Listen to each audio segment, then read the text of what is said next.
पण आपण आपला आयुर्वेदा विसरत चाललोय की जिथे आपण म्हणतो की 5000 वर्षापूर्वीपासून आपल्याकडे सर्जरीज चालू होत्या. रोज 9 मिनिटं विठ्ठल हा शब्द बोललं ना तर त्याच्यामधून आपल्या हार्टची पंपिंग कॅपॅसिटी आहे ना ती वाढू शकते.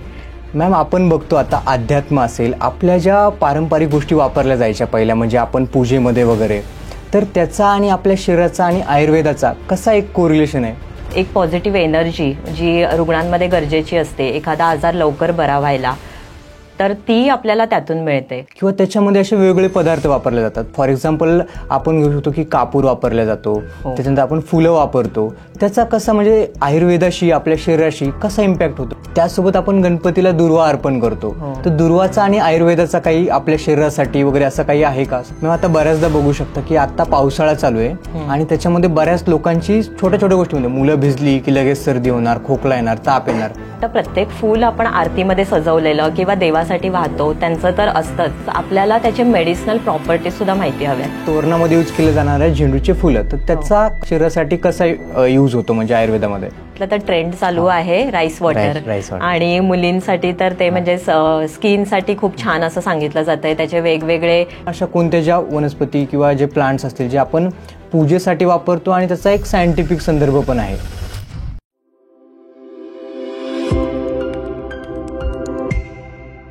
नमस्कार मंडळी, आता गणपती येतोय, दिवाळी येते, दसरा येते, असे अनेक भारतीय सण येत आहेत.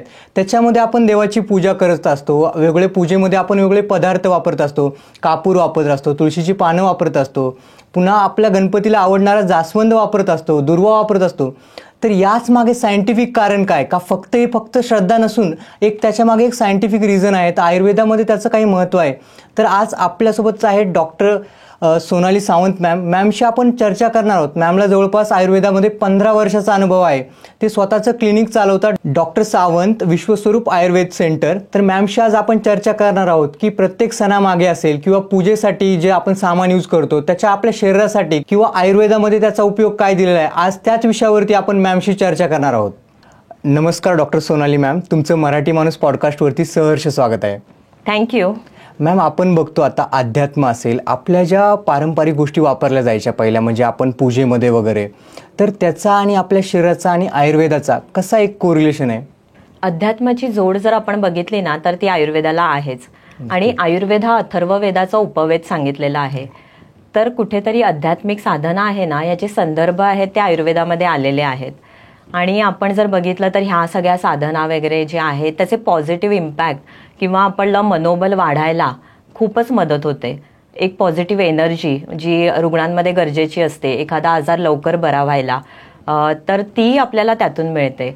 आणि जर आपण बघायला गेलो ना की ह्या सगळ्या गोष्टी ज्या आपल्या सांगितलेल्या आहेत अध्यात्मामध्ये वगैरे, ही जी आध्यात्मिक साधना आहे ना ती आपल्या ब्रेनवरती, हार्टवरती नक्कीच काम करत असते. आणि त्याचे जे पॉझिटिव्ह व्हायब्रेशन नक्कीच आपल्या मनावरती येत असतात. आणि आयुर्वेदामध्ये असं सांगितलंय की विषाद रोगवर्धनानाम श्रेष्ठ. तर विषाद म्हणजे काय, तर निगेटिव्ह थॉट्स. तर जर एखादा माणूस सतत निगेटिव्ह विचार करत असेल ना तर त्याचे इम्पॅक्ट नक्कीच शरीर म्हणजे आजारपण येण्यामध्ये होतं. तर हे जर आजारपण आपल्याला टाळायचं असेल तर नक्कीच आध्यात्मिक साधनेची जोड आपण त्याला दिली तर खूपच छान मदत होते आजार बरा व्हायला किंवा टाळायला सुद्धा. राईट मॅम, तुम्ही खूप छान पद्धतीने सांगितलं की म्हणजे आयुर्वेदाचं कोरिलेशन आपल्या स्पिरिच्युअल किंवा अध्यात्मासाठी. पण आता आपण घरामध्ये पण बघतो, आपली आई असेल, आपली आजी असेल, पहिल्यापासून पूजा करते किंवा त्याच्यामध्ये असे वेगवेगळे पदार्थ वापरले जातात. फॉर एक्झाम्पल आपण घेऊ शकतो की कापूर वापरला जातो, त्याच्यानंतर आपण फुलं वापरतो. त्याचा कसा म्हणजे आयुर्वेदाशी आपल्या शरीराशी कसा इम्पॅक्ट होतो की किंवा आपल्या शरीराचा काय फायदा होतो शरीरासाठी त्याचा? हे आपण इमॅजिन करूनच बघू की पूजा चालू आहे आणि तेव्हा जो सुगंध म्हणजे आपण अगरबत्ती लावतो किंवा कापूर लावतो, तर हा सगळा जो सुगंध आहे ना याचा सुद्धा पॉझिटिव्ह इम्पॅक्ट आहे ना तो आपल्या बॉडीवरती, मनावरती येत असतो. आणि मन कसं असं प्रसन्न राहतं या सगळ्या गोष्टींमुळे. तर हा तर इम्पॅक्ट येत असतोच. शिवाय तू आता म्हटलं कापूर आहे ना, आपण सौमनस्यजनक असं आयुर्वेदाने त्याचं वर्णन केलंय. म्हणजे आपल्या मनाला तो एक छान असा एक पॉझिटिव्ह इम्पॅक्ट देतो. तर ते मनाला प्रसन्न करणारे गुण हे आहेतच त्याच्यामध्ये. शिवाय आपले जीवजंतू जे आहेत ना बाजूच्या वातावरणामध्ये किंवा पावसाळ्यात असतील असे जे जीवजंतूंचे परिणाम असतात ना हवेमध्ये, ते इम्पॅक्ट त्याचे दूर करण्यासाठी सुद्धा कापुराचा किंवा आरतीमध्ये आपण धूप लावतो, गुग्गुळाचा धूप, तर तो सुद्धा इम्पॅक्ट निगेटिव्ह वातावरण हे व्हायला किंवा ते जीवजंतू कमी होण्यासाठी होतोच नक्की.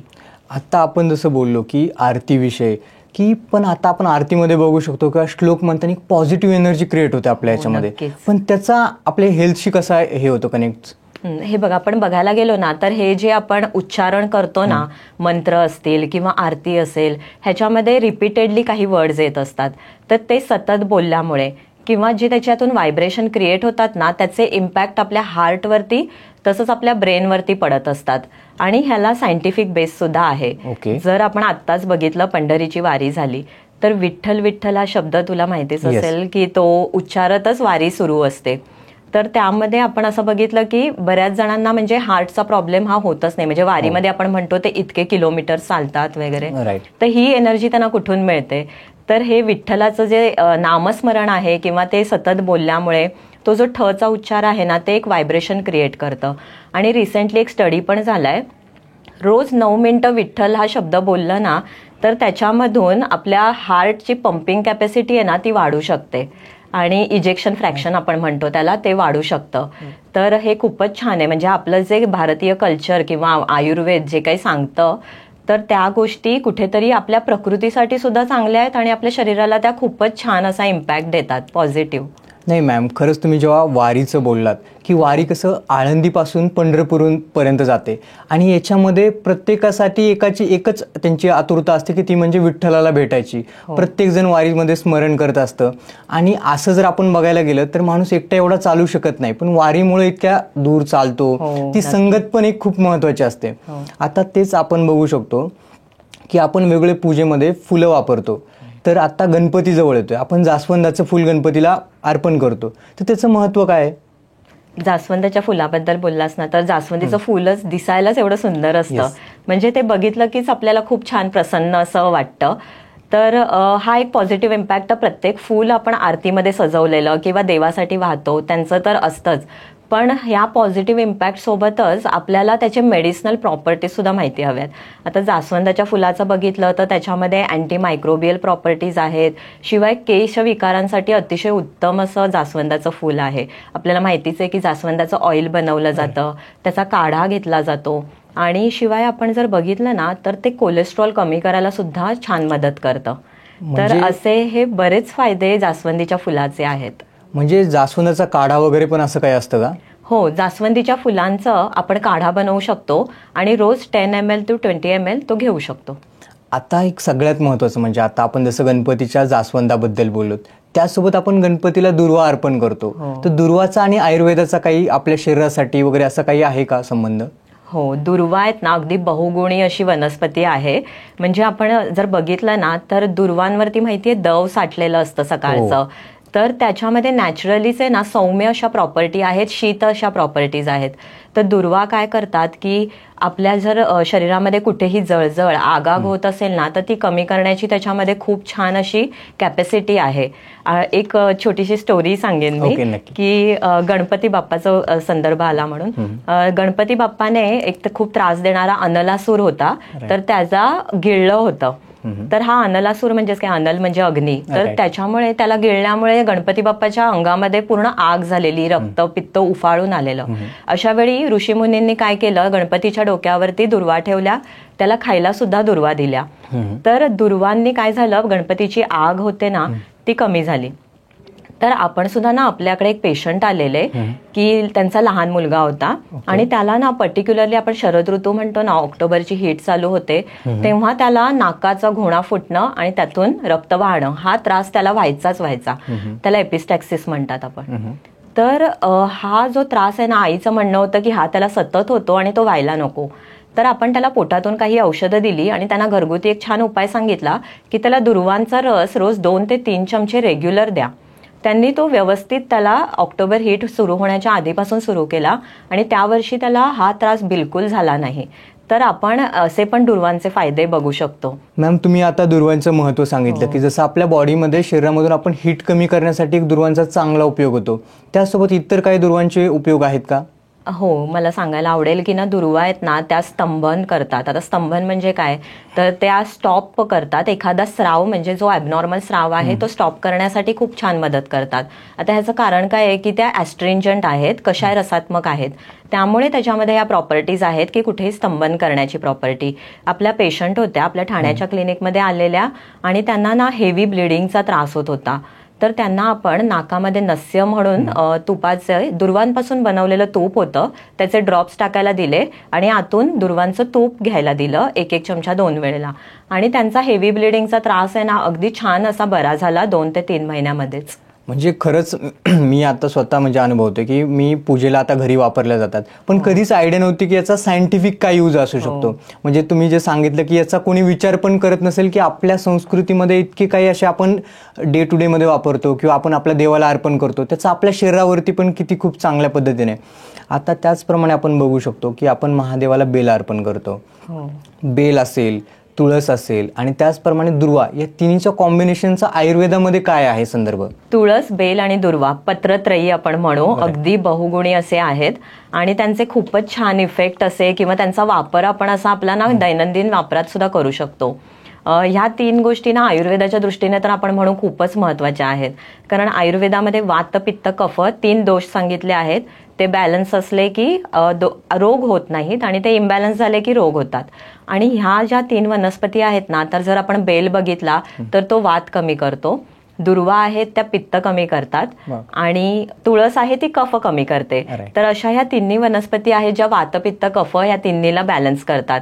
तर कुठेतरी आपण म्हणू ना की आपल्या ज्या पूजामध्ये जे सांगितलेल्या वनस्पती आहेत ना, या म्हणजे आपली बाकीची काळजी घेण्यासोबतच आपल्या प्रकृतीची किती काळजी घेतात आणि अगदी बहुगुणी अशा त्या आहेत. बेलाचा वापर मी तुला सांगू शकते की कसा करायचा. बेलपत्र आहे ना, तो रोज 1 जरी आपण तोडून खाल्ला किंवा आपण त्याचा काढा बनवून घेतला तर आपल्या इंटेस्टाईनच्या हेल्थसाठी, गट हेल्थसाठी खूप छान असा त्याचा इम्पॅक्ट येतो.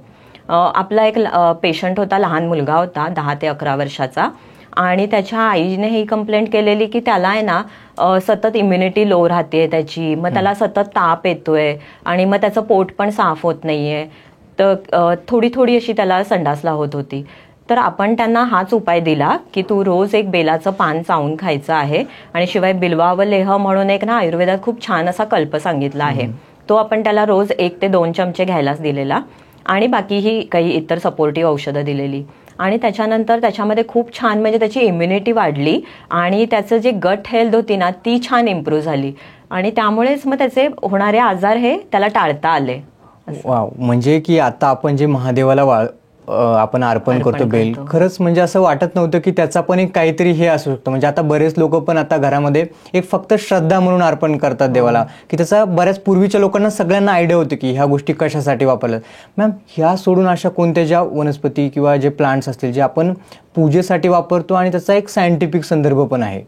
हो, तुळशीबद्दल आपलं बोलायचं राहिलं तर तुळस अगदीच बहुगुणी अशी वनस्पती आहेच आणि ती अगदी सगळ्यांच्या घरात असतेच आणि असायलाच हवी, कारण तिचे एवढे फायदे आहेत ना. आपण तिला आयुर्वेदामध्ये ना सुरसा असं म्हणतो. तर सुरसा म्हणजे काय, तर आपला रसधातू खूप छान ती बनवते. आता हा रसधातू म्हणजे आयुर्वेदाने सांगितलंय की आपला पहिला धातू जो छान असेल तर आपले बाकीचे रक्त, मांस, मेद, अस्थि, मज्जा, शुक्र हे धातू छान बनतात. तर सुरसा म्हणजे तुळस आपल्या रसधातू छान बनवण्याचं काम करते आणि तसंच ना ती मुखदुर्गंधी दूर करायला पण मदत करते. म्हणजे आपण ॲज अ माउथ फ्रेशनर पण यूज येस, माउथ फ्रेशनर म्हणून यूज करू शकतो. एखाद्याला मुखदुर्गंधीचा त्रास असेल तर आपण त्याला ना तुळशीच्या पानांचा रस करायला सांगतो आणि तो गरम पाण्यामध्ये टाकून किंवा मग काढा बनवायचा तुळशीच्या पानांचा आणि त्याने गुळण्या करायच्या. ह्या असा उपाय सुद्धा आपण त्यांना सांगतो आणि त्याने मुखदुर्गंधी अगदी नष्ट होते, त्यांची चव सुद्धा वाढते. म्हणजे टेस्ट बर्ड्स आपण म्हणतो ना त्या पण खूप छान असे इम्प्रूव्ह होतात. म्हणजे जे लोक आजारामध्ये होते, ज्यांना तोंडाला चव येत नाही, त्यांच्यासाठी पण तुळस खूप चांगली असू शकते. हो, नक्कीच. राईट. तर मॅम, आता तुम्ही आषाढीबद्दल आपलं बोलणं झालं. मॅम, आता बऱ्याचदा बघू शकता की आता पावसाळा चालू आहे आणि त्याच्यामध्ये बऱ्याच लोकांची छोट्या छोट्या गोष्टीमध्ये मुलं भिजली की लगेच सर्दी होणार, खोकला येणार, ताप येणार, तर त्याच्यामध्ये तुळशीचं काही आपण यूज करू शकतो का? काढे वगैरे काही आहेत का? हो, तुळशीचा उपयोग करू शकतो ना यामध्ये. मी एक सांगते, आपण एक ना ग्रीन टी असा छान बनवू शकतो. तुळशीची 4-5 पानं घ्यायची, त्याच्यामध्ये लवंग ऍड करू शकतो. त्याशिवाय आपण गवती चहा असतो ना तो टाकू शकतो. छोटंसं हळदीचं पान असेल तर ते सुद्धा टाकू शकतो. आणि गुळ, ह्याचं जे मिश्रण आहे ना त्याचा एक छानसा काढा बनवायचा आणि तो अगदी सगळ्यांनी पावसाळा सुरू होण्याच्या आधीपासूनच चालू केला ना तर अगदी म्हणजे ते वारंवार होणारे सर्दी खोकले यापासून तर मुक्ती मिळूच शकते. आता सगळ्यात महत्वाचं पूजेसाठी ते म्हणजे टीका. आपण चंदनाचा लेप विठुरायांना लावतो. बऱ्याच आपण प्रत्येक देवाला चंदनाचा लेप लावतो. तर चंदनाचा लेप आपल्या शरीरासाठी कसा असतो? आता बरेच जण याला काय म्हणतात, फक्त श्रद्धा आहे. तर खरंच श्रद्धा आहे की त्याच्या मागे काही सायन्स आहे? हो, आता पूर्वीच्या काळी आपण बघितलं तर सगळ्यांनाच गंध लावायची सवय होती आणि ते कसं आहे ना भ्रूमध्य म्हणजे आपल्या दोन्ही भुवयांच्या मध्ये लावलं जातं. तर हे जे पॉइंट आहे ना तोच का, कारण की तिकडे आज्ञाचक्र आहे.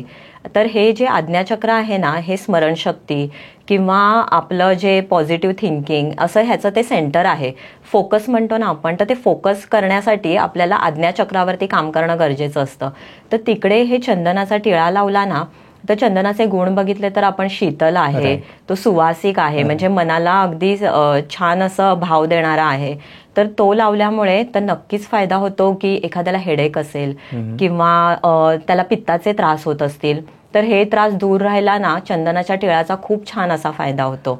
मग मॅम याच्या मागे सायंटिफिक काय दृष्टिकोन आहे? समजा आपण इथे चंदनाचा लेप लावतो किंवा गंध लावतो, तर इथे काय आहे सायन्स म्हणजे असं एक्झॅक्टली? हा, जर आपण बघितलं ना तर पिनियल ग्लँड आपण म्हणतो ना, जी ना मेलॅटोनिन नावाचं हॉर्मोन सिक्रेट करते आणि ती आपल्या शरीराचं जे आपण स्लीप अवेक सायकल असतं ना ते कंट्रोल करते, म्हणजे आपली झोप छान सुधारायला मदत करते. तर ह्या पिनियल ग्लँडला नक्कीच आपण जो पण टिळा लावतो ना, आता तो चंदनाचा असेल कुंकूचा असेल, तर या सगळ्याचा इम्पॅक्ट त्या पिनियल ग्लँडवरती पडतच असतो इनडिरेक्टली तरी. म्हणजे आता आपले पूर्वीचे लोक लावायचे, म्हणजे सगळे आपले आजोबा वगैरे गंध लावायचे आणि बरेच आता वेस्टर्न कल्चर आले. म्हणजे आता आपण बघू शकतो की आता सिटीजमध्ये पण आपल्या इथं बघितलं, पुण्या मुंबईमध्ये असेल, इकडे लोक आता गंध लावत नाहीयेत. म्हणजे स्वतः आता मी गंध लावला नाही, पण याच्या मागं सायन्स हे मला कधीच माहिती नव्हतं. आज त्याचा सायंटिफिक दृष्टिकोन कळाला की इथे एक पिनल ग्लँड असते, त्याच्यामुळे आपलं एक शांत झोप लागू शकते. राईट. तर त्याच्यामध्ये मॅम बघू शकतो की शुगरचं, आता बऱ्याच लोकांना शुगरचं प्रमाण वाढले, डायबिटीजचं प्रमाण खूप वाढले. त्याच्यासाठी कॉम्बिनेशन काय आहे? काय याच्यामध्ये काही असं जे आपण पूजेसाठी वापरतो त्या गोष्टी काही आपण हे करू शकतो का?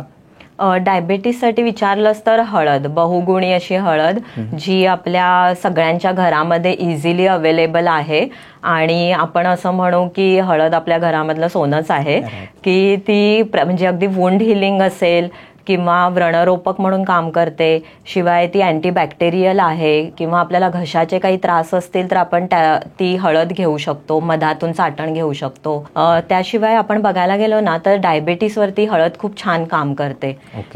कॉम्बिनेशन विचारलंच तर मी सांगू शकते की ना धात्री निशा. आता धात्री म्हणजे काय तर आमलकी, तर आवळ्याचा रस आणि निशा म्हणजे हळद याचं वर्णन आयुर्वेदात आलेलं आहे की धात्री निशाचं कॉम्बिनेशन डायबिटीसला खूप छान पद्धतीने ट्रीट करते. तर आपल्याकडे एक पेशंट आलेले, टाईप 2 डायबिटीस होता त्यांना आणि त्यांनी छान असं औषधं पण घेत होते ते किंवा त्यांचा आहार विहार पण व्यवस्थित होता, पण तरी काही करून ना HbA1c ज्या लेवल्स असतात ना तर त्या त्यांच्या कंट्रोलमध्ये येत नव्हत्या. आपण त्यांना हा सोपा उपाय औषधांसोबतच हा सोपा उपाय सांगितला की धात्री निशाचं कॉम्बिनेशन तुम्ही रोज सकाळ संध्याकाळ घ्या.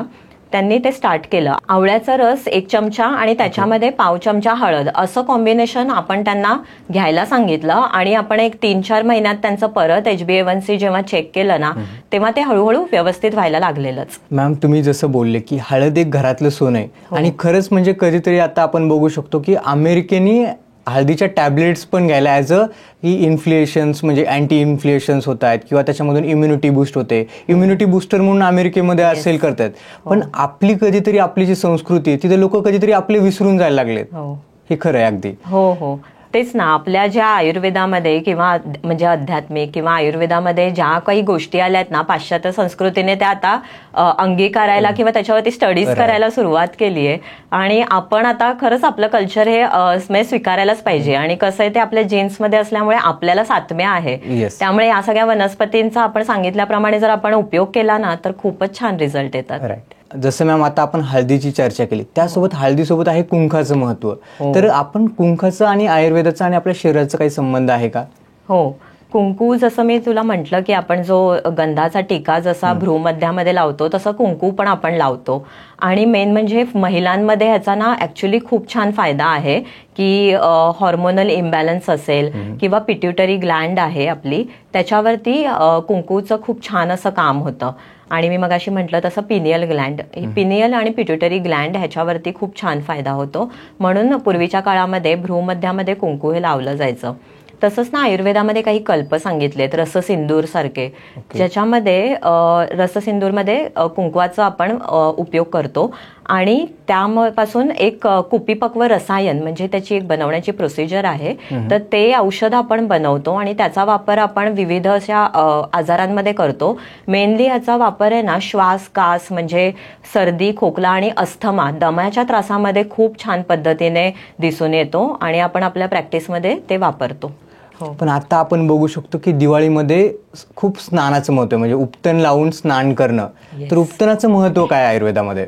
हो, कसं आहे ना, उपटन असतं ना म्हणजे उठणं आपण म्हणतो ना, ते फक्त दिवाळीलाच लावलं जातं. आणि त्याचे एवढे छान फायदे म्हणजे तेव्हा आपल्याला किती छान वाटतं ना की आपण आज उठणं लावून आंघोळ केलीये, त्यामुळे असं छान अशी तुकतुकीत त्वचा होते किंवा ती सॉफ्ट होते. तर हे का होतंय, कारण डेड स्किन निघून जाते. तर हे जे सणामध्ये जे आपण करतो ना, आपण डेली वापरात सुद्धा करू शकतो. म्हणजे आपले जे ओबेसिटीचे पेशंट असतात ना, त्यांना आपण उद्वर्तन म्हणून उठणंच लावायला देतो. हां, म्हणजे त्याच्यामध्ये मेडिसिन्स असतात, पण आपण ते त्यांना कोरडं किंवा तेलामध्ये टाकून अंगावरती पूर्ण चोळायला सांगतो. जिथे पण फॅट जास्त आहे, मांडी असतील, पोट असेल, हाताचे दंड आहेत, तिथे आपण त्यांना ते छान उद्वर्तन करायला सांगतो. ह्याने काय होतं की एक्स्ट्रा जे फॅट असतं ना, मेद असतं ना, ते विलयन म्हणजे त्याचं निचरा व्हायला मदत होते आणि त्यांची स्किन सुद्धा खूप छान होते की मी म्हटलं तसं डेड स्किन निघून जायला मदत होते. तर उद्वर्तन उठणं आपण रेग्युलर जर वापरलं ना तर खूपच छान आहे. मॅम आता बघू शकतो आपण उपटनसाठी बऱ्याच कंपनी मार्केटिंग करतात. उठा उठा दिवाळी आली म्हणजे अशा म्हणजे प्रत्येकाने त्याच्यामध्ये आपले मार्केटिंग करतात. पण जसं तुम्ही उपटनचं महत्त्व सांगितलं आणि आता तुम्ही बोलताना बोलले की लठ्ठपणा, तर लठ्ठपणा मोस्टली का होतो? म्हणजे लठ्ठपणाचा आजकाल खूपच जास्त लठ्ठपणाचा प्रॉब्लेम वाढत चाललाय, त्याचं रिझन काय असू शकतं? मेन म्हणजे लाईफस्टाईल. आता जे पण आजार आपण फार बघतोय ना, डायबिटीस असेल, ओबेसिटी असेल, हे म्हणजे लाईफस्टाईल डिसीजेस झालेले आहेत. तर लाईफस्टाईलमध्ये काय झालंय तर सिडेंटरी लाईफस्टाईल म्हणजे फार आरामदायक असं जगणं किंवा म्हणजे आता जर आपल्याला ट्रॅव्हल थोडंसं जरी करायचं असेल तर आपण कारचा उपयोग करतोय किंवा गाडीचा उपयोग करतोय किंवा आपण एकाच जागी बसून काम करतोय, फार स्ट्रेस घेतोय. हे सगळे लाईफस्टाईलमुळे ओबेसिटी होणं किंवा मेदाचं कुठेतरी संचय होणं या गोष्टी होत असतात. शिवाय खाण्यापिण्याच्या चुकीच्या पद्धती म्हणजे जर आपण इरेग्युलर असं म्हणजे वेळेवर जेवण नाही घेतलं तर त्याचं सुद्धा फॅटमध्ये रूपांतर होणं हे होतच असतं. तसं आता आपण लठ्ठपणाबद्दल बोललो तर तसं बरेच मुलं, लहान लहान छोटी छोटी मुलं मोबाईल स्क्रोल करत असतात. तर मोस्टली मॅम ते काय होतं, त्याच्यामुळे काय होऊ शकतं मुलांना, किंवा लहान मुलांना कधी फोन द्यायला पाहिजे, किती वर्षाच्या मुलाला फोन देणे योग्य आहे? ऍक्च्युली फोनचा वापर लहानांपासून मोठ्यांपर्यंत आता सगळ्यांचाच वाढलेला आहे. मग ते कामासाठी असू दे किंवा आपण मनोरंजन म्हणजे एक करमणूक म्हणून त्याचं बघतो, तर हे लहानांपासून ते मोठ्यांपर्यंत सगळ्यांचंच प्रमाण वाढलेलं आहे. आणि ह्याच्यासाठी असं काही एज लिमिट नाहीये. तर सगळ्यांनीच मॉडरेट ह्याच्यामध्येच तो बघावा आणि मॉडरेट प्रमाणातच त्याचा वापर करावा. आपण आता रात्री जर बघितलं तर आपण ते रील स्क्रोल करतो, तर ह्याच्यामध्ये त्याचे कलर चेंजेस किंवा ते सतत चेंजेस असं आपण करत गेलो ना, तर तो स्क्रोलिंगमुळे काय होतं की आपली जी नॅचरल झोप असते ना ती उडून जाते. आणि मग किती वेळ तरी तो पेशंट किंवा आपण म्हणू की तो माणूस तळमळतच राहतो बेडमध्ये. तर या गोष्टी होतातच की ते सतत बदलणाऱ्या चित्रामुळे आपली झोप ही डिस्टर्ब होऊन जाते. नॅचरल जी स्लीप आहे ना आपली ती डिस्टर्ब होते. तर आपण नक्कीच स्क्रोलिंग कमी केलंच पाहिजे. आणि रात्रीच्या वेळेला ना मी सांगते की पेशंटना सुद्धा की तुम्ही ना मोबाईलपेक्षा एक 5 मिनिटं प्राणायाम करून झोपा. राईट. म्हणजे की लहान मुलांना कोणत्याच म्हणजे लहान मुलं असो किंवा मोठी व्यक्ती असो, आता बरेच जण बघू शकतो की खूप असे जे एल्डर वयाचे लोक आहेत त्यांना पण खूप फोनचा म्हणजे ॲडिक्शन झालेलं आहे. येस. आता मॅम सर्वात महत्त्वाची एक गोष्ट राहिली ते म्हणजे आपण पूजेसाठी किंवा सणासुदीला यूज करतो ते म्हणजे तोरण. हो. आणि तोरणामध्ये यूज केले जाणारे झेंडूचे फुलं, तर त्याचा कसा आपल्या आयुर्वेदामध्ये किंवा शरीरासाठी कसा यूज होतो म्हणजे आयुर्वेदामध्ये? हा, आता आपण आयुर्वेद आणि अध्यात्म जर बघतोय तर ह्या गोष्टी सुद्धा इम्पॉर्टंट आहेत की तोरण आपण जे लावतो एखादा सण आला वगैरे, तर पहिल्याच्या काळी ते असं होतं की विजय म्हणजे आता रामाचा विजय झाला किंवा त्यांनी जेव्हा पण व्हिक्टरी ही जो प्रकार होता ना तो एक प्रगट करण्यासाठी तोरणं लावली जायची. तर आता आपण बघितलं तर गुढीपाडव्याला वगैरे आपण झेंडूची फुलं आहेत, दसऱ्याला हो आंब्याचं टहाळा आहे तो लावला जातो. तर हे एक आपण आहे ना निसर्गासाठी एक आपली कृतज्ञता व्यक्त करण्यासाठी सुद्धा हे करतो. आणि ह्याचे फायदे मी सांगू का, की आंब्याचं जे टहाळा आहे म्हणजे जी पानं आहेत ना ती पण एवढी छान अशी मेडिसिनल प्रॉपर्टीज आहेत त्याच्यामध्ये. मॅन्जिफेरिन म्हणून त्याच्यामध्ये कंटेंट आहे आणि तो ना हायपोथायरॉइड हायपरथायरॉइड ह्याच्यामध्ये काम करतं. म्हणजे आपल्या पेशंटना आपण आहे ना आंब्याचे जे पानं आहेत त्याच्यापासून आहे ना एक अर्क बनवतो आणि हा जो अर्क असतो ना तो आपण कांचनार गुगुळ किंवा बाकी काही गोष्टी आपण ज्या मेडिसिनमध्ये वापरतो ना त्याच्यासोबत तो अर्क दिला जातो. तर यामध्ये थायरॉइडच्या ज्या लेवल्स आहेत ना त्या खूप छान अशा कंट्रोलमध्ये यायला नक्की मदत होते. म्हणजे जो अर्क आंब्यापासून बनवलेला असतो, आंब्याच्या पानांपासून बनवलेला जो असतो तो त्याचे म्हणजे अर्क हा थायरॉइडसाठी चांगला असतो. ओके, मग आता सेम आपण झेंडूसाठी बघूया. तर झेंडूचं महत्व काय आहे? हो, झेंडूचं आपण जर बघितलं ना तर झेंडूच्या पानांचा रस आहे ना तो अर्टिकेरिया म्हणजे शीतपित्त उठतं त्या पेशंटसाठी खूप असा छान असा काम करतो. झेंडूच्या फुलांमध्ये ना अँटी इन्फ्लमेटरी प्रॉपर्टीज आहेत, अँटीबॅक्टेरियल प्रॉपर्टीज आहेत आणि ह्याच्यामुळे काय होतं माहितीये त्याच्या ह्या प्रॉपर्टीजमुळे जे शीतपित्ताचं जे उफाळलेलं पित्त आहे ना ते कमी व्हायला मदत होते, रक्तशुद्धी व्हायला मदत होते आणि अर्टिकेरियामध्ये जी भयानक अशी खाज असते ना पेशंटची ती कमी व्हायला खूप छान मदत होते. म्हणजे तुमचं असं म्हणणं आहे की झेंडूच्या फुलामुळे ऍसिडिटीचा वगैरे त्रास कमी होतो का? पित्त कमी ठेवू शकतो आपण, जे अर्टिकेरियामध्ये वाढलेलं पित्त आहे ते कमी करू ठेवू शकतो आपण. आता मॅम आपण बघू शकतो की सणासुदीमध्ये असेल किंवा दिवाळीला बघितलं की जेवणानंतर देते म्हणजे विड्याचं पान. तर विड्याचं पानाचं महत्व काय आहे आयुर्वेदामध्ये किंवा आपल्या शरीरासाठी काय महत्व आहे? हो, विड्याचं पान आहे ना हे कषाय रसात्मक आहे, म्हणजेच ॲस्ट्रिंजंट असं त्याचा रस आहे. आता आयुर्वेदाने काय सांगितलंय की जेवणाच्या आधी कधीही मधुर रस घेतला पाहिजे. आपण ऑपोजिट करतो की आपण जेवणाच्या शेवटी डेझर्ट वगैरे घेतो. हा, तर हा जो विडा आहे ना तो कषाय रसात्मक आहे आणि तो जेवणाच्या शेवटी घेतला पाहिजे. म्हणजे आपण बघितलं तर आपल्या आजी वगैरे हे घ्यायच्या बरेच वेळेला आणि म्हणूनच बहुतेक त्यांचे गट किंवा आपण म्हणू त्यांची डायजेस्टिव्ह त्यांना कधी इश्यूज एवढे नसायचे. आता फक्त ना ह्याची काळजी म्हणजे काय, तुम्ही विड्यामध्ये तंबाखू किंवा सुपारी ह्या गोष्टी टाकायच्याच नाहीयेत. तर त्याऐवजी तुम्ही ओवा, बडीशोप असं ह्यांचं जे मिश्रण आहे ना किंवा जिऱ्याची पावडर आहे हे विड्यामध्ये घ्यायचं आणि मग तो विडा तुम्ही जेवणानंतर घेतला तर त्याचं अगदी पचन सुधारायला, आपलं गटची हेल्थ छान व्हायला खूप छान मदत होते त्याने. राईट. आता तुम्ही गटच्या हेल्थवरती बोललात तर त्याच्यावर मला थोडंसं कॉन्टेक्स्ट याच्यावरती न्यायचं की दह्याचं काय महत्व आहे. आता आपण पूजेसाठी दही पण हे करतो आणि आय थिंक मी बऱ्याच रील्स बघितलेलं की ज्याच्यामध्ये गट हेल्थ आणि दह्याचं खूप इम्पॉर्टन्स सांगितलेलं आहे. तर एक्झॅक्टली काय दह्याचं महत्व आहे? दही असा एक पदार्थ आहे ना की ज्याच्यामध्ये प्रोबायोटिक्स आहेत म्हणून तो गटसाठी खूप छान आहे. पण आता दह्याचं मी थोडं सांगते की ना ते आपण आहे ना व्यवस्थित प्रमाणात आणि योग्य वेळी घेतलं पाहिजे, हे अगदी खूप इम्पॉर्टंट आहे. म्हणजे कोणतीही गोष्ट जेव्हा हेल्दी आहे म्हणून ती फार जास्त घेतली तरी ती हानिकारक ठरू शकते. तसंच दही हे सुद्धा अगदी छान आपलं गटची हेल्थ सुधारतं, पण तो प्रमाणात घेतला पाहिजे आणि तो घेताना त्याच्यामध्ये चिमूटभर मिरपूड किंवा खडीसाखर ही मिश्रण करून मग तुम्ही दही घेऊ शकता जर तुम्हाला गट हेल्थ छान करायची आहे तर. आणि ना दही घेण्यापेक्षा पण आहे ना ताकाचं जे ताक आहे ना ते तुम्ही बनवू शकता आणि त्याचं रेग्युलर सेवन करू शकता. ते अगदी छान असा म्हणजे ताक आहे ना ते कषाय रसात्मक असल्यामुळे त्याचा खूप छान असे इम्पॅक्ट आपलं डायजेशन सुधारण्यासाठी होतं. मॅम तुम्ही आता ताक आणि दह्याचं बोललात, तर म्हणजे दोन्हीमध्ये फरक आहे का आपल्या बॉडीनुसार आणि कसा? निश्चितच, कारण दही हा पदार्थ आहे ज्याच्यावरती आपण संस्कार करून ताक बनवतो. तर ताक हे कषाय रसात्मक आहे आणि मधुर आहे. ते आपलं डायजेशन खूप छान पद्धतीने सुधारायला मदत करतं आणि संस्कार झाल्यामुळे ना ते पचायला हलकं होतं. म्हणजे जी ती घुसळण्याची प्रक्रिया असते ना त्याच्यामुळे ते पचायला खूप असं छान असं हलकं बनतं. तेच दही आहे ना ते अभिषंधी आहे. आणि जर तू बघितलंस तर आपण भरपूर दही खाऊन आपल्याला छान अशी ढाराढूर झोप पण लागते, कारण ते आपले स्रोतस आहेत ना ते कुठेतरी ब्लॉक करतात. म्हणून दह्यापेक्षा कधीही ताक हे छान पर्याय आहे. येस, आपण आता बोलता बोलता एक सगळ्यात महत्त्वाचं विसरून गेलो, ते म्हणजे नारळाचं महत्त्व.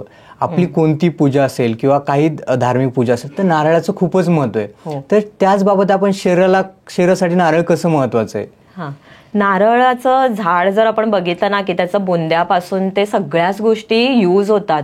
म्हणजे त्याचं वेगवेगळ्या गोष्टी बनवल्या जातात. शिवाय आहारामध्ये सुद्धा आपण नारळाचा छान असा वापर करतो, कारण तो शीतल आहे, थंड असा आहे आणि पित्त कमी ठेवायला तर मदत करतो. शिवाय नारळाचं पाणी बघितलं ना आपण तर त्याच्यामध्ये खूप जास्त मिनरल्स आहेत. तर हे पण प्रमाणामध्ये घेणं खूपच छान पद्धतीने त्याचा शरीराला फायदा हा होतोच. म्हणजे उन्हाळे लागणं असेल किंवा बॉडीमध्ये खूप जास्त हीट वाढलेली आहे, त्या नारळाच्या पाण्याचा खूप छान उपयोग होतो. तसंच आहे ना, आपण आयुर्वेदामध्ये नारळाला जो कोंब येतो ना त्याचा सुद्धा इन्फर्टिलिटीमध्ये वापर केलेला आहे. आणि खूप छान प्रमाण, म्हणजे आपण बाकीची औषधं किंवा इतर रिझन्स पण आपण हे करतो, पण त्यासोबतच आपण नारळाचा कोंब सुद्धा वापरतो. तर इतका असा तो छान उपयोगी असं ते आहे नारळ झाड. नाही, तुम्ही खरंच बोलल्याप्रमाणे की नारळाचा प्रत्येक, म्हणजे आपण पूजेसाठी बघू शकतो की आपण नारळाचं, म्हणजे गणपतीला पण बरेच कोकणामध्ये वगैरे डेकोरेशनसाठी यूज करतात नारळाची पानं. मग त्याचसोबत आता एक हे सर्वात महत्त्वाचं म्हणजे ते म्हणजे गाईचं तूप. म्हणजे प्रत्येक पूजा असेल, हवन असेल, त्याच्यामध्ये प्रत्येकामध्ये यूज केलं जाणारं गाईचं तूप. तर त्याच्यामध्ये आयुर्वेदाचा काय संदर्भ आहे किंवा शरीरासाठी कसं आहे गाईचं तूप? तुला सांगू, आपण आता होम हवन करतो, त्याच्यामध्ये हळूहळू आपण तूप सोडत असतो. हा, त्यामुळे कसं होतं की अग्नी खूप छान असा प्रदीप्त होतो. तसंच आपल्या शरीराचं पण आहे. आता आयुर्वेदाने सांगितलंय की डायजेस्टिव्ह फायर म्हणजे अग्नी हा आपला सगळ्या आजारांचं मूळ आहे. तो छान असेल ना तर आपलं स्वास्थ्य चांगलं टिकून राहतं. अग्नी विकृत असेल तर आपलं स्वास्थ्य बिघडतं. तर हा जो आपल्या शरीरातला पण अग्नी आहे ना, ह्याला तुपाची गरज असते. जर आपण तो मॉडरेट प्रमाणात आणि थोडं थोडं असं रोज डेली जर आपण तूप घेतलं तर अग्नी छान असा वर्धन व्हायला किंवा तो प्राकृत राहायला खूप छान मदत होते. तर आपल्या आहारामध्ये काऊ घी, गाईचं तूप हे हवंच हवं. मॅम, तुम्ही इतक्या छान पद्धतीने बेलाचं महत्त्व सांगितलं, पण त्याचसोबत आपण शंकराला दूध पण अर्पण करत असतो. तर दुधाचा आयुर्वेदामध्ये कसा बेनिफिट सांगितलेला आहे किंवा असं कोणत्या डिसीजसाठी स्पेसिफिकली दुधाचा आपण वापर करू शकतो किंवा त्याच्यासाठी फायदेशीर असतं दूध? दुधाच्या जर आपण प्रॉपर्टीज बघितल्या ना तर ते शीतल आहे, सौम्य आहे आणि बुद्धिवर्धक आहे. तर लहान मुलांना दूध रोजच अगदी आपण देऊ शकतो. फक्त आपण हे बघू शकतो की सकाळच्या वेळेत त्यांना फार अशी जबरदस्ती करू नये, कारण लहान मुलांचा ना कफाचा काळ असतो आणि सकाळच्या वेळ, त्यामुळे त्यांना त्याच्याबद्दल अनासक्ती असते. म्हणजे त्यांना ते नाही घ्यावंसं वाटतं, तरी आपण त्यांना ते जबरदस्तीने द्यायला जातो. म्हणजे गाईचं जे दूध आहे ना ते बुद्धिवर्धन करणारं आहे, त्यामुळे ते लहान मुलं अगदी घेऊ शकतात. त्याशिवाय ना आपण बघितलं तर आहे ना, जे शुक्र धातू आहे ना त्याच्यावरती दूध खूप छान काम करतं. म्हणजे पुरुषांमध्ये ऑलिगोस्पर्मिया नावाचा जो आजार आहे, ज्याच्यामध्ये स्पर्म काउंट कमी असतो, तर अशा पेशंटना आपण जे औषधं देतो ना ते आपण दुधामधून देतो. कारण आयुर्वेदामध्ये प्रकार सांगितलेला आहे की कॅरियर म्हणून ते काम करतं. दूध हे आहे ना ते औषधांसोबत दिलं तर ते त्या औषधाला शुक्रधातूपर्यंत पोचवायचं काम करतो. सो कॅरियर म्हणून नक्कीच आपण दूध हे आयुर्वेदिक आपल्या औषधांसोबत द्यायला वापरतो. म्हणजे खरंच आता तुम्ही दुधाचं महत्त्व सांगितलं की लहानपणापासून प्रत्येक आई मुलाला म्हणत असते की तू दूध पी तुझे, म्हणजे आणि बरेच जणांनी सांगितलं की आपल्या ब्रेन हेल्थसाठी पण दुधाचं महत्त्व आहे. कॅल्शियम आहे त्याच्यामध्ये. त्या स्पेसिफिकली आता मॅम आपण बघू शकतो की आता मकर संक्रांती जवळ येते किंवा मकर संक्रांतीमध्ये बघू शकतो की तिळगुळ आपण वाटतो. तर तिळगुळाचं महत्त्व काय आहे आपल्या शरीरासाठी? कसं आहे ना, मकर संक्रांती जेव्हा येते तेव्हा एक ऋतू म्हणजे संपून दुसरा ऋतू चालू झालेला असतो. तर आयुर्वेदामध्ये ना ऋतुसंधी म्हणून आलेला आहे की जेव्हा एक ऋतू संपलाय आणि दुसरा चालू होणार आहे, शरीरामध्ये पण तसे बरेच बदल होतात की आपल्याला या ट्रान्झिशनमधून त्या ट्रान्झिशनमध्ये जायचं आहे. या वेळेला आपल्याला मोस्टली खूप काळजी घ्यावी लागते शरीराची, नाहीतर मग आपण आजारी पडू शकतो. तर आपले जे हे सण आहेत ना ते अगदी त्याच्यासाठीच आहेत की आपली तब्येत छान राहावी. आणि त्याच्यामधल्या ज्या ह्या रेसिपीज जसं आपण बोललो की तिळगुळ आहेत, तर हे ना काय करतात माहितीये, तिळाच्या प्रॉपर्टीज आहे उष्ण. तर ह्या ज्या थंडीच्या सीझनमध्ये जेव्हा आपण तिळगुळ सेवन करतो तेव्हा आपल्या शरीरामध्ये एक उष्णता जनरेट होते, त्यामुळे आपल्याला थंडीमुळे होणाऱ्या आजारांपासून दूर राहताच येतं. शिवाय जो गूळ आहे ना त्याच्यामध्ये सुद्धा म्हणजे आयर्न आहे, त्यामुळे आपल्याला रक्तवाढीसाठी खूप छान मदत होते. सो हे जे कॉम्बिनेशन आहे ना, कॅल्शियम, मॅग्नेशियम, आयर्न आणि शिवाय उष्णता वाढवणारं, असं खूप छान असं आपल्या बोन्सची सुद्धा हेल्थ छान करतं, आपली इम्युनिटी सुद्धा छान ठेवतं. मॅम, आता तुम्ही तिळाचं महत्त्व सांगितलं, पण त्याच्यासोबत तिळाच्या तेलाचं महत्त्व काय? हो, आपण जसं पूजेला सुद्धा तिळाचं तेल वापरतो ना, तसंच अगदी आपण आपल्या म्हणजे जॉईंटचं हेल्थ चांगलं ठेवायला त्याचा वापर करू शकतो. आणि आयुर्वेदामध्ये ना प्रत्येक जर ऑइल असेल ना, आपण एखादं जे ऑइल बनवतो जे जॉईंट पेनसाठी असेल किंवा इतर कशासाठी असेल, तर त्याचा बेस आहे ना आपण तिळतेलाचा वापरतो. इतकं म्हणजे ते त्याच्यामध्ये इतक्या छान मेडिसिनल प्रॉपर्टीज आहेत, वातशमन करण्याच्या प्रॉपर्टीज आहेत, त्यामुळे जॉईंट पेनसाठी ते खूप छान काम करतं. तिळाचं तेल अगदी सगळ्यांच्याच घरी अवेलेबल असतं.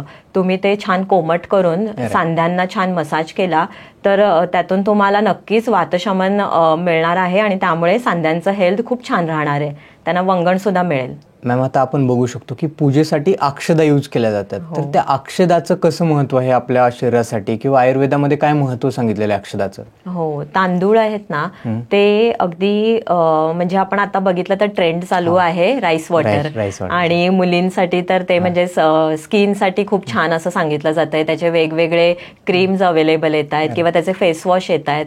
तर हे तर आपल्या घरीच अगदी अवेलेबल असणारा असा हा तांदूळ आहे. आणि आपल्याला काय करायचंय तर फक्त रात्री तो भिजत टाकायचा आहे आणि त्याचं अगदी चुरायचं आहे तो सकाळी उठल्यावर. त्याचं जे पाणी येतं ना ते एखाद्या स्प्रे बॉटलमध्ये तुम्ही भरून ठेवू शकता, चेहऱ्यावरती शिंपडू शकता. ह्याने काय होतं ना की शरीराचं आपलं जर अनइव्हन टोन असेल तर ते काही दिवसातच अगदी रिकवर होतं, पिगमेंटेशन असेल तर ते कमी होतं. आणि मेडिसिनल प्रॉपर्टीज सांगायला गेलं ना तर त्याच्यामध्ये आहे ना कोलेस्ट्रॉल आहे, हे तर सगळ्यांनाच माहिती आहे ह्याच्या राईस वॉटरमध्ये. पण त्यासोबतच आयनोसिटॉल म्हणून एक इन्ग्रेडियंट आहे, कंपोनंट आहे, की ज्याच्यामुळे जे स्किन आहे ना त्याचं इंटॅक्ट राहायला आणि तिचा टोन सुधारायला खूप छान मदत होते. तर आपण तांदळाचा लेप सुद्धा बनवून लावू शकतो. शिवाय आपण राईस वॉटर अप्लाय करू शकतो. म्हणजे बऱ्याचशा रील ज्या व्हायरल होतात त्या खरं आहे की म्हणजे की मुलींसाठी की स्किन केअर रुटीन मध्ये महिला किंवा मुली ते ऍड करू शकतात. राईस वॉटरसाठी मात्र खरं आहे. ओके मॅम, ते सोडून किंवा महिलांसाठी आणखीन कोणत्या अशा वस्तू आहेत की ज्या वापरून आपण हे करू शकतो आयुर्वेदामध्ये? हा, महिलांसाठी ना राईस वॉटरच मी सांगेन की जर श्वेतप्रदर म्हणजे व्हाईट अंगावरून पांढरं जाणं, ह्याच्यासाठी सुद्धा राईस वॉटरचा छान उपयोग होतो. तर जे तांदूळ मी मगाशी सांगितलं तसंच ते भिजवत टाकायचे आहेत, स्वच्छ धुवून घ्यायचे, भिजत ठेवायचे आणि मग त्याचं जे पाणी असतं ना ते सकाळी उठून घ्यायचं. तर यामुळे सुद्धा बऱ्याचशा पेशंटचा श्वेतप्रदराचा जो त्रास आहे ना, व्हाईट डिस्चार्ज अंगावरून जाणं, तर तो खूप छान कमी होतो. आपल्या ठाण्याच्या क्लिनिकमध्ये ना एक पेशंट आलेले ज्यांना हा त्रास होता व्हाईट डिस्चार्जचा, तर त्यांना आपण काही औषधं आहेत ना ते अलॉंग विथ राईस वॉटर असं घ्यायला सांगितलंय आणि त्यांचा तो व्हाईट डिस्चार्जचा त्रास खूप छान असा बरा झाला.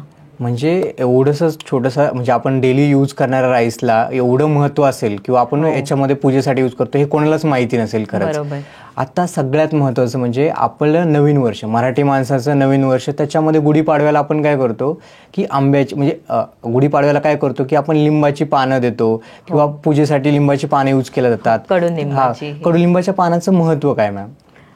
कडुनिंबाची पानं आहेत ना ही कडू असतात सगळ्यांना अगदी, म्हणजे ते हो लहान मुलांना म्हणजे आई जेव्हा आपल्याला द्यायला जायची ना गुढीपाडव्याला तर आपल्याला राग यायचा तिचा, किंवा आपल्याला असं वाटतं हे किती कडू आहे, पण ते अगदी म्हणजे इतक्या त्याच्यामध्ये मेडिसिनल प्रॉपर्टीज आहेत ना. आणि ते गुढीपाडव्याला का घ्यायचं ह्याचं पण एक छान असं रिझन आहे.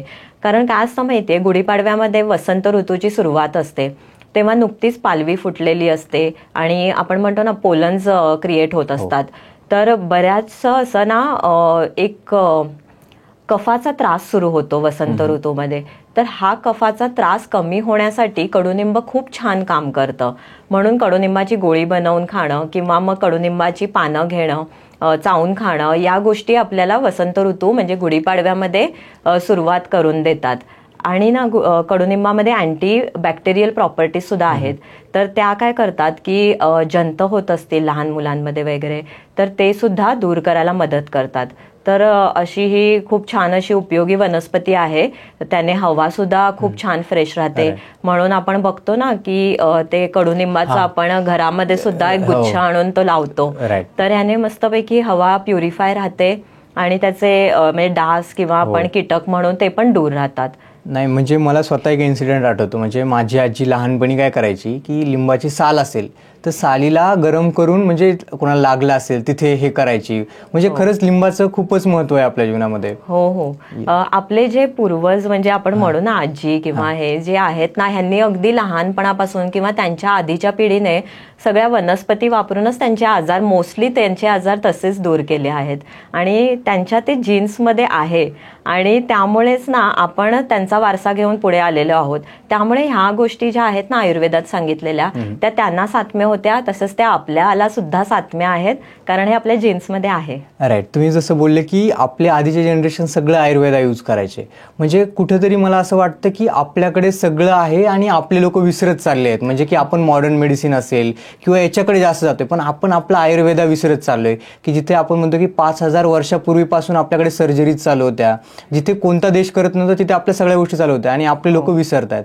तर मॅम मला एक लास्टचा तुम्हाला एक क्वेश्चन असा विचारायचा आहे की तुमच्या क्लिनिकमध्ये ना बरेचसे आता पेशंट येत असतील की त्याच्यामधून असं की ज्यांनी तुम्ही आयुर्वेदिक असं सांगितलं की जे आपण पूजेसाठी किंवा आपल्या संस्कृतीमध्ये खूप महत्त्वाचं आहे आणि त्यांना तुम्ही साधं सांगितलं की तुम्ही असं असं करा आणि त्यांना फरक जाणवला, असं काही आहे का? एक केस सांगते. आपल्या ठाण्याच्या विश्वस्वरूप आयुर्वेद सेंटरमध्ये एक पेशंट आलेले आणि त्यांना ना माउथ अल्सर सतत येणं हा त्रास होत होता. आणि आपण त्यांना औषधं तर दिलीच, कारण त्यांचं पोट सुद्धा बिघडलेलं. आपण नाडी परीक्षा केली, त्यांची हिस्ट्री घेतली, त्यातून कळलं की पोट तर बिघडलेलं आहेच. तर आपण त्यांना हे सगळे उपाय तर दिलेच, पण ही जी त्यांचा दाह होत होता ना, त्यासाठी आपण ना त्यांना चंदनाचा लेप गालाच्या साईडने माउथला लावायला सांगितला बाहेरून. आणि त्याचा सुद्धा खूप छान त्यांना इफेक्ट आला. म्हणजे काही दिवसातच, एक आठवड्याभरात त्यांचे ते अल्सर तर बरे झाले. आणि जर आपण म्हणतो ना की एक खूप छान असा रिलीफ मिळतो, तसा खूप छान असा रिलीफ त्यांना मिळाला. मॅम आता नागपंचमीमध्ये जवळ येते, तर नागपंचमीमध्ये असं काही आपण यूज करतो का जे सायंटिफिकली आणि आयुर्वेदिक पण आपण जे शरीरासाठी चांगलं आहे? हो, आपण ना नागासाठी पूजेसाठी ना ज्या लाह्या वापरतो किंवा प्रसादाला देतो लाह्या, तर ह्या आहेत ना अतिशय गुणकारी अशा लाह्या असतात. पचायला अतिशय हलक्या. आणि तेव्हा जो सीझन असतो ना, आपण नागपंचमीच्या ह्याच्यातला, अग्नी आपला मंद झालेला असतो, त्यामुळेच या लाह्या प्रसाद म्हणून वाटल्या जायच्या की तेव्हा अग्नी आपला छान असा प्रदीप्त होईल. किंवा हे ज्या लाह्या आहेत ना, त्याने अतिरिक्त असं वजन नाही वाढत आणि आपली भूक सुद्धा छानपैकी भागते. म्हणजे आता ज्यांना वजन कमी करायचं आहे ना, ते पेशंट लाह्यांचा वापर करू शकतात. जी त्यांना मध्ये मध्ये आपण म्हणतो ना भूक लागते, तर त्याच्यासाठी आपण लाह्यांचा चिवडा वगैरे असं त्या पेशंटना घ्यायला सांगतो. तर नागपंचमीच्या वेळेला या ज्या लाह्या दिल्या जातात प्रसाद म्हणून, ते नक्कीच आपलं अग्नी वाढवण्याचं काम करतात. शिवाय एक आहे ना, आपण लाजामंड हा जो औषधी असा एक कल्प आलेला आहे आयुर्वेदामध्ये, त्याच्यामध्ये आपण काय करतो, ज्या या लाह्या आहेत ना त्या पाण्यामध्ये उकळवल्या जातात आणि त्याचं गाळून जे पाणी असतं ना ते पेशंटना देतो की ज्यांना फार वीकनेस येतो, म्हणजे ताप येऊन गेला आहे किंवा डायरिया म्हणजेच फार जुलाब होतात आणि त्यानंतर अगदी गळून गेल्यासारखं होतं. तर अशा पेशंटना आपल्याला जड आहार तर देता येत नाही, कारण त्यांचा डायजेस्टिव्ह फायर हा खूप लो असतो. तर अशा वेळी आपण हा लाजामंड प्रकार आहे ना तो दिला की त्यांचा अग्नी प्रदीप्त व्हायला पण मदत होते. म्हणजे डायजेस्टिव्ह फायर आहे ना ती खूप छान पद्धतीने दुरुस्त व्हायला मदत होते. आणि मेन म्हणजे त्यांना ते पचायला हलकं असल्यामुळे वीकनेस येत नाही आणि एक जनरल डेबिलिटी अजिबातच राहत नाही. म्हणजे जे नागपंचमीला लाया घेतात तर त्याचं डायजेशनसाठी इझी असतात. म्हणजे ज्यांना वेट लॉस वगैरे करायचं आहे त्यांच्यासाठी सुद्धा घेऊ शकतात. ओके. आता सेम ॲज मॅम वटपौर्णिमेसाठी, आता वटपौर्णिमेसाठी आपण वडाची पूजा करतो, तर काय महत्त्व आहे वटपौर्णिमेचं आणि वटपौर्णिमेच्या मागे काय सायन्स आहे किंवा आयुर्वेदिक काय आहे? आता वड हा जो वृक्ष आहे ना, आता महिलाच कायची पूजा करतात. कारण की ना आपण ज्या काही या पूजा वगैरे करतो ना, एक आपण ना कृतज्ञता व्यक्त करतो निसर्गाबद्दल. तर हा महिलांनीच का, तर महिलांसाठी हा अगदी मित्र आहे असं आपण म्हणू, की त्याचे ना अगदी पारंब्या आहेत, त्याची फळं आहेत, त्याची पानं आहेत, या सगळ्याचाच वापर महिलांच्या आजारांसाठी होतो. पारंब्यांचं म्हणाल तर त्या इरेग्युलॅरिटी आपली जर पिरियडमध्ये असेल किंवा वडाच्या पारंब्यांचं ऑइल बनवतो आपण, ते केसांसाठी खूप छान असं गुणकारी आहे. शिवाय पाळीच्या तक्रारी वगैरे ह्याच्यासाठी आपण वडाची फळं सुद्धा औषधांमध्ये यूज करतो. तर असा हा खूप छान असा झाड आहे ना, ते अगदी महिलांचं एक म्हणजे आपण म्हणू मित्रच आहे. आणि त्यामुळे आपण त्याचं कृतज्ञता व्यक्त करण्यासाठी त्याची पूजा करतो वटपौर्णिमेच्या वेळेला. म्हणजे आता आपण वटपौर्णिमेच्या म्हणजे म्हणू शकतो की महिलांनी फक्त वटपौर्णिमेला वडाला वेडे मारण्यापेक्षा त्याचे आयुर्वेदिक गुणधर्म पण जाणून घेऊन ते घ्यायला पाहिजे. राईट मॅम, एरंडीचं तेल आणि एरंडीच्या पानाचं काय महत्व आहे आयुर्वेदामध्ये? एरंडपत्र आहे ना, ते काय करतं माहितीये, वातशमन करतं. आपल्या सगळ्यांनाच माहिती आहे की एरंडाचं जे तेल सुद्धा आहे ना, हे आपलं डायजेस्टिव्ह सिस्टीमसाठी पण खूप छान आहे. तर एरंडाचं तेल वीकली वन्स आपण रुमॅटॉइड आर्थरायटिस म्हणजेच आमवात हा जो एक आजार आहे ना, वाताचाच प्रकार असतो, त्याच्यामध्ये सांध्यांवरती बऱ्यापैकी सूज येते, सकाळी उठल्यावरती सांधे जखडल्यासारखे होतात. तर या गोष्टींमध्ये काय असतं की पेशंटचा अग्नी विकृत झालेला असतो, त्यांची डायजेस्टिव्हची जी ताकद असते ती पूर्णपणे गेलेली असते. आणि त्यामुळे हा शरीरामध्ये आम कुठेतरी साठत राहतो, तो सांध्यांमध्ये जातो. आता हा जो आम साठलेला आहे तो बाहेर काढण्याचं काम आहे ना, ते एरंडेल ऑइल करत असतं. तर जेव्हा आपण वीकली वन्स पेशंटना त्याचं सेवन करायला सांगतो ना, तेव्हा हा आम आहे ना, तो शरीराच्या बाहेर जायला मदत होते. आता हा लॅक्झेटिव्ह आहे, म्हणजे ह्याने तुम्हाला लूज मोशन होतात. पण वीकली वन्स ते आमवाताच्या पेशंटला आपण दिलं की त्यांचा कोठा सुद्धा छान राहतो आणि त्यांचं मेन म्हणजे अग्नी छान होतो. आणि जे हे जॉईंट पेन आहे ना, ते अगदी छान बरं होतं, कारण की तिकडे वाताचं सुद्धा प्रमाण कमी झालेलं असतं. सो हे एरंडेल ऑइल आपण तसं यूज करू शकतो. शिवाय एक सांगते की सांध्यांवरती जेव्हा सूज येते ना, तेव्हा जे हे एरंडाची पानं असतात ती छान अशी ना तिळाचं तेल लावून हीट करायचं तव्यावरती, आणि जो सांधा दुखतोय किंवा ज्याला सूज आहे तिथे बांधून ठेवायचं हलक्याच ह्याने.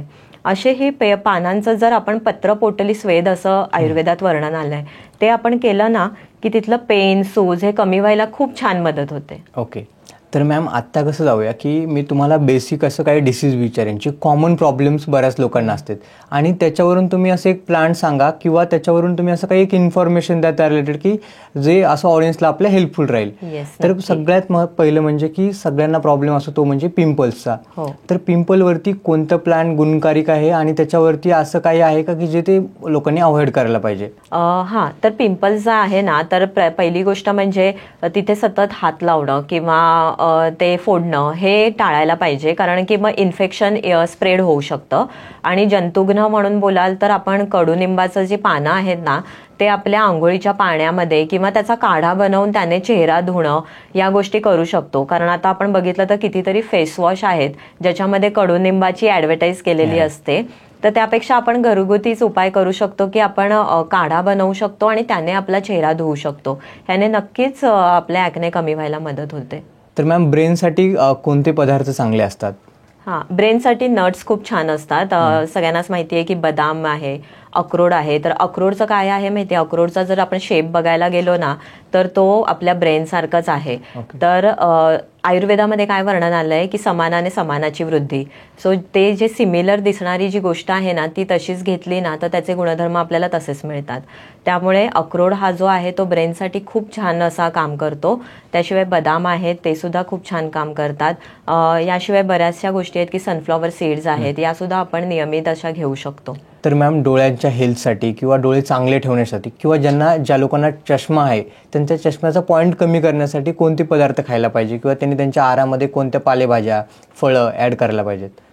डोळ्यांचं जे आरोग्य आहे ना ते छान राहण्यासाठी गाजर आहे किंवा हिरव्या पालेभाज्या आहेत जसं की पालक आहे यांचा समावेश करणं खूप इम्पॉर्टंट आहे. व्हिटॅमिन ए आपल्याला त्यातून मिळतं आणि जे डोळ्यांसाठी खूप छान आहे.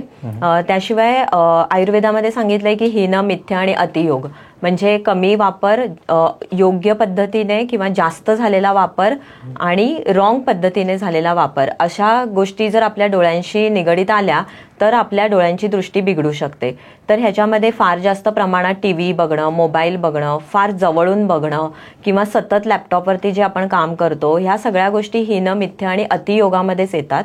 तर ह्यांचा आपण वापर किंवा योग्य मॉडरेट प्रमाणातच हे सगळं वापरलं पाहिजे. स्क्रीन टाईम कमी केला पाहिजे. त्याशिवाय तर्पण म्हणून आयुर्वेदामध्ये एक पंचकर्म आलेला आहे ज्याच्यामध्ये आपण पाळी बनवतो डोळ्याभोवती आणि एक ठराविक टेम्परेचर आणि ठराविक वेळेसाठी त्रिफळा म्हणून तूप असतं त्याचे घड्या ठेवल्या जातात.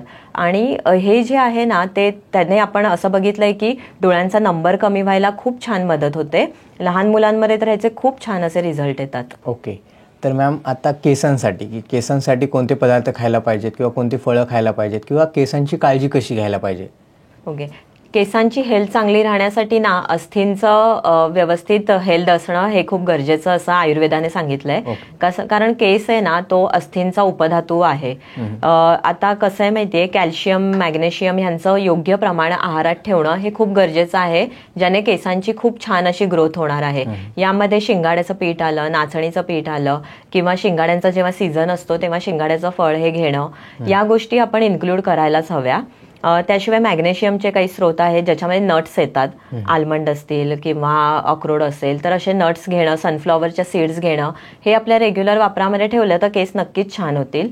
त्याशिवाय आपल्या स्काल्पच्या स्किनची हेल्थ म्हणजे डॅन्ड्रफ असेल किंवा इतर गोष्टी असतील तर आपल्या जवळच्या वैद्यांकडून सल्ला घेऊन त्या आपण स्काल्पची हेल्थ नीट ठेवणं हे खूप इम्पॉर्टंट आहे. ओके.